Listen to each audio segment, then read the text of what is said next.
Hey everyone, how's it going? It is either real Randy Chavez coming at you today with a VeVe OMI update video. Guys, if you're new, welcome. If you're not, welcome back. I love you all. Everyone say, where's Dashy? Dashy is still protecting the house.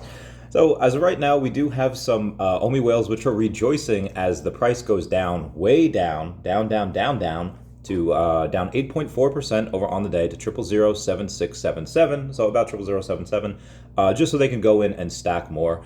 I did make a couple of predictions, I think, in March, saying like, hey, by the end of March or at least early April, the triple zeros would have been a thing of the past. There would have been a bunch of big buy orders, and a couple of people asked me about that last night, like, hey, Chavez, what happened to this? As all things, there are a lot of delays that tend to happen, especially with big equity money, with private money. Me and Dr. Stuff went over that a little bit last night, over towards the end of the stream after we had Foster on. Which, by the way, speaking of Foster, so if you want to go and hear Dr. Stuff's interpretation of that, I would definitely go recommend listening to that, especially towards the end of it. But first, definitely go in and watch Foster's stream.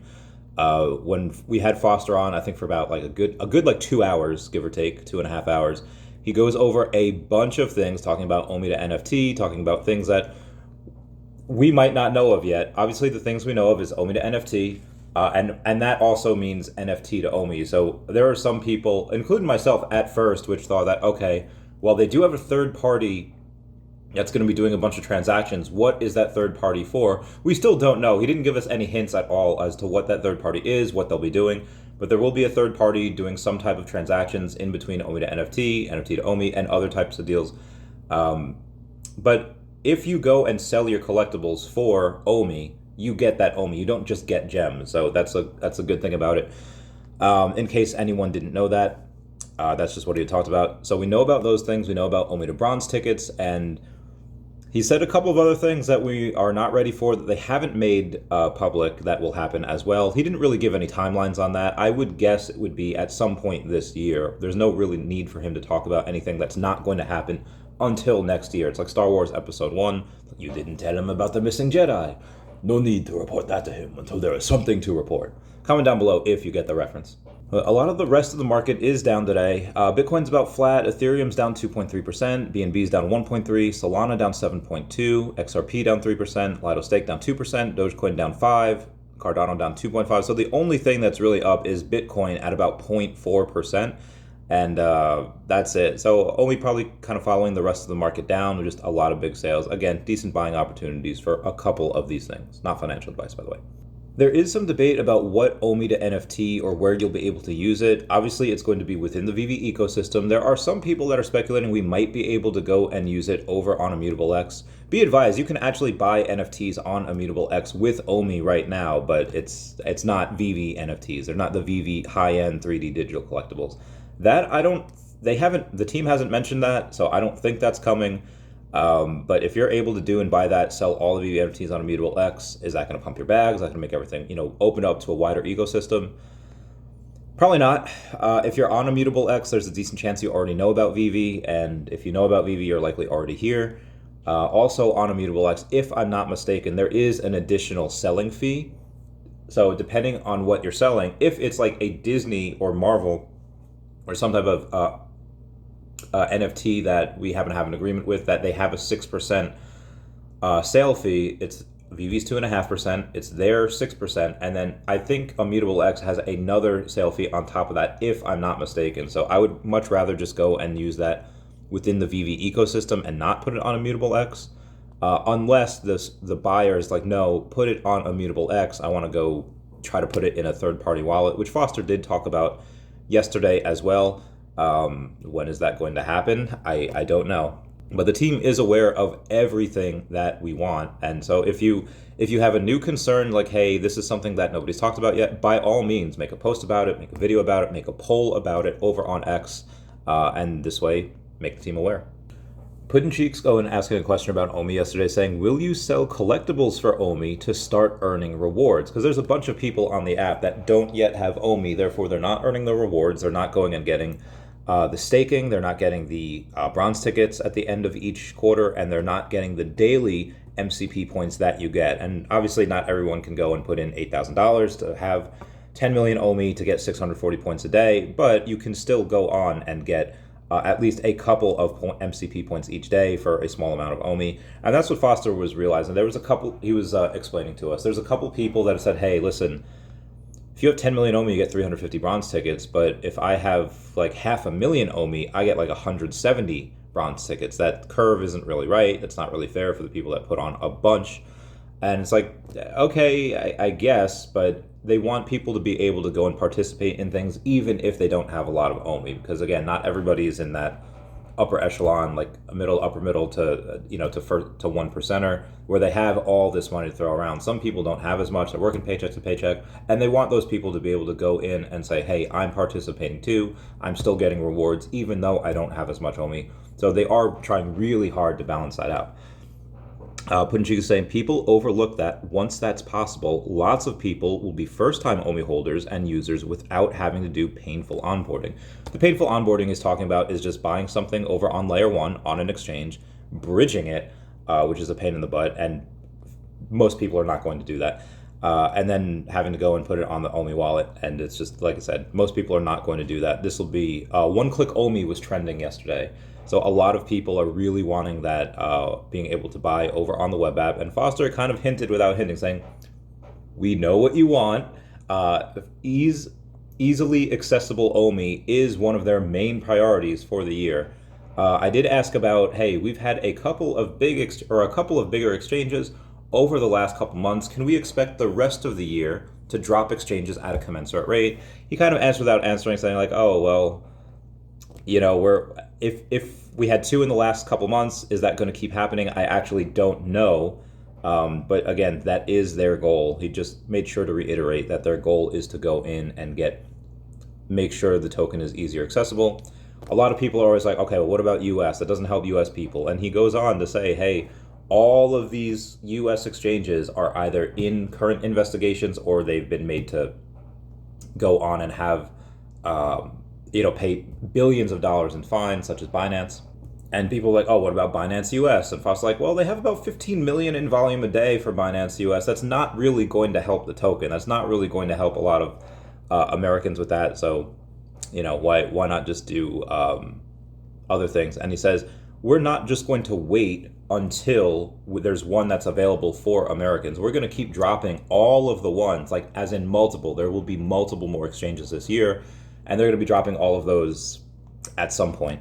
We don't know when, but as soon as they're ready, pretty much. For airdrops for OMI, he didn't say when, but he did say like, oh, we wanted to make sure the first airdrop went smoothly. Because the company's in like New Zealand, if you were to not deposit your OMI actually before midnight, if you were to deposit it at 9 p.m. Eastern Standard Time on the West Coast, that doesn't actually work. Like, you wouldn't have gotten full credit for that. And they wanted to make sure if you put in that OMI on your time before midnight, then you do get full credit for that. So that's why we haven't gotten the airdrop yet for staking all that OMI. And some people only got like 349 bronze tickets instead of the 350. So they're correcting that. Once that is correct, we'll get those airdrops. Again, no timeline.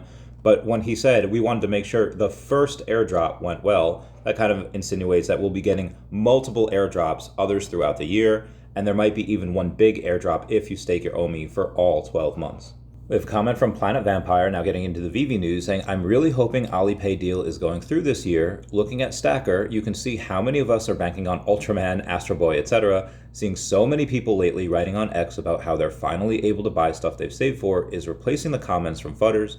An awesome sentiment shift. So many of us normies who make less than $70,000 a year and stuck it out are going to be very happy soon. Many of us are so ready to finally buy some new clothes and better food. Hashtag single with the cat life. P.S. hit 25 Minnie Mouses this morning. #1 holder at the moment, so shout out to him. Also be advised that making $70K a year might not be the 1% in the US, but if you make, I think, more than like $35K each year, you're actually the 1% in the world. So I just want to put that in perspective a little bit.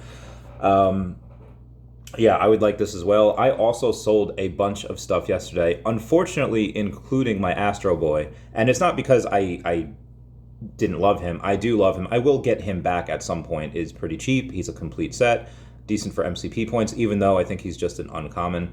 but I had to do it. There was something that was just so beautiful yesterday that I couldn't resist. I was saving up gems, which I have none, but I was saving up gems for the next Marvel Mighty set. I'd already had one of these in which I bought the number 62, but the number 78 came up, the Lucky Gold Rosso. I had to get that. Again, Asia is coming on board at some point via Alibaba. Everyone in the East is going to want to come on. They're going to be a big fan of Tokidoki. They're going to be a big fan of gold. And they're going to be a big fan of dragons if they're a fan of the Chinese zodiac. It is not just Americans that get Asian characters on their arms of the year that they were born. So, again, that's my purpose for that. VeVe Comics made a post the other day saying Norman Osborn was not the first Goblin, as in like the Green Goblin. They were promoting Spider-Man Shadow of the Green Goblin. I think that did eventually sell out. So what they're doing there is they're kind of rewriting history a little bit, saying, oh, he's not the first Green Goblin. This is going to be the first Green Goblin. Kind of like what they're doing with Spider-Boy. Spider-Boy, that story is like he comes out of just an adventure with Spider-Man, with Miles Morales, or with Peter Parker and Miles Morales, and he goes and says, hey, how's it going? And everyone else is congratulating each other on a job super well done, and nobody knows who Spider-Boy is.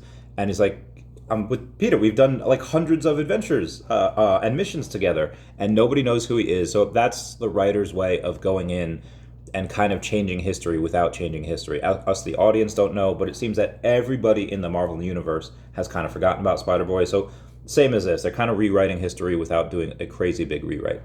Also, VeVe Comics had winners, Thomas C. and Jose T. What you had to do for that is just let them know what you're reading in the comments below over on Facebook and tag a friend. They did that, so shout out to them. They'll drop prizes in your account soon. Me and my friends decided to go and get a couple of hats to match our golden logos. Shout out to Mr. MC1 for that. Great times.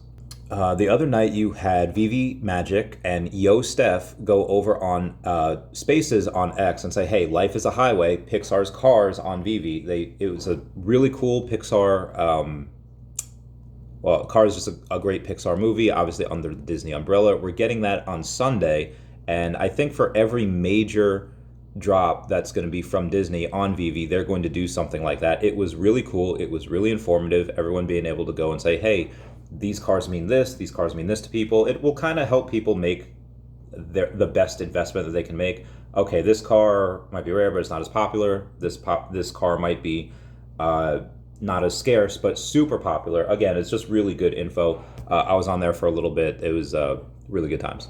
Comment down below if you want these ladies on the podcast at some point. It's been a while since I've had them on.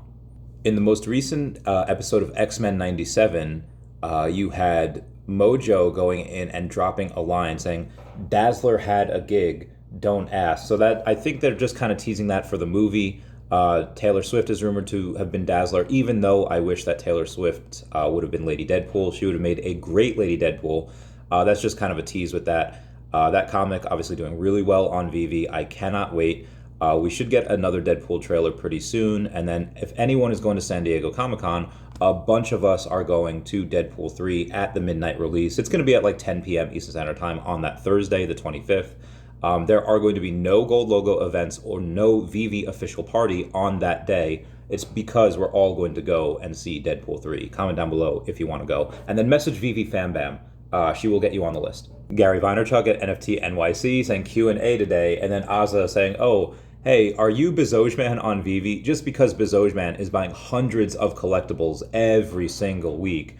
And we don't know really too many people that would have the money or have the team in order to go and buy collectibles for 40 hours a week in order to accomplish that. So there's a theory that Gary Vaynerchuk is Bezojman. I think it's really just more of a like a conglomerate. It's like it's a company, and they just happen to have one person. That's their job, 40 hours a week, is to buy collectibles. From Bitcoin Archive, Morgan Stanley wants to be the first U.S. bank to fully approve Bitcoin ETFs for advisors to proactively offer it to any client. They're in a race with UBS to approve both, going through compliance process now. First major brokerage to approve will likely lead to all doing the same. As in, like, be advised, all the ETFs and everything now, the institutional money that's going into Bitcoin, buying about 10,000 per week.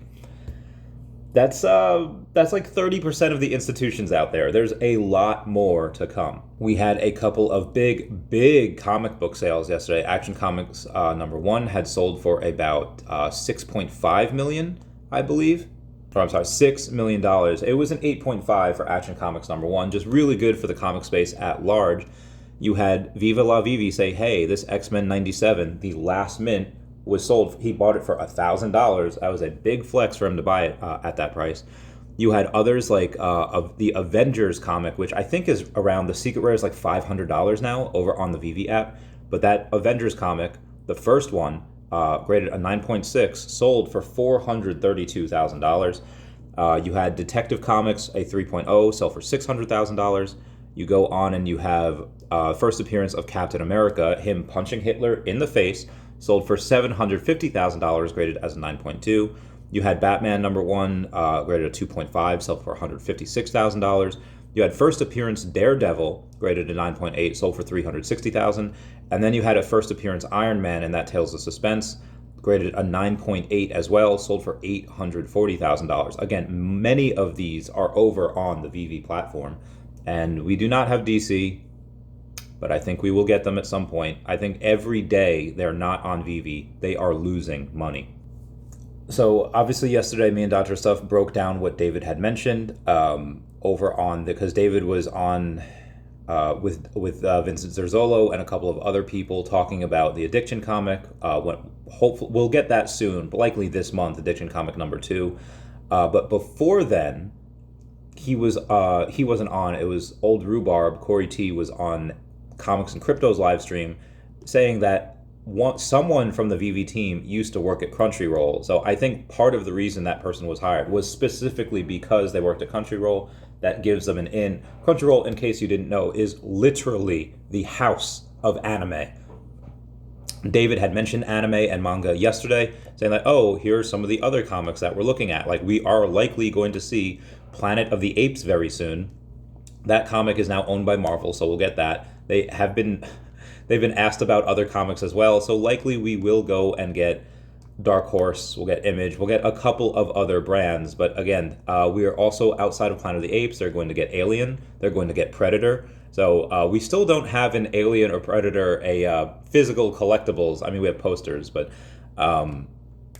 maybe comics first and then the rest, who knows. But he did also make special care to talk about anime and manga. And in case you didn't hear it the other day, Dan had teased Dragon Ball Z by saying that David has a collector level of over 9,000. So there are a bunch of other things to go over. I will save that for the next video. I don't want this video to get too long. The last thing I do want to talk about is the Marvel Mighties, the second to last set that had gone on. Obviously, the most recent one, the Mighties Avengers, that had sold out. The X-Men, that is likely going to sell out in the next couple of days, like in the next 40, by the end of the weekend, that will have sold out. If you wind the clocks back a week ago, there was maybe like $3,000 or $4,000 worth of product on there because it hadn't sold out. There is now currently less than $1,500 out there in order for it to sell out. That might even sell out by the end of the day because that is winding down really, really quickly.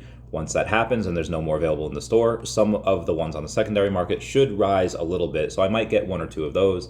I'll keep you posted. If you do want to get one of those from the store, the Virgin variants, then today may be your last day. But everyone, please comment, like, and subscribe. Comments are good for the YouTube algorithm. Everyone say we miss you, Dashie. Bye guys, I love you. Meow, meow, meow, meow.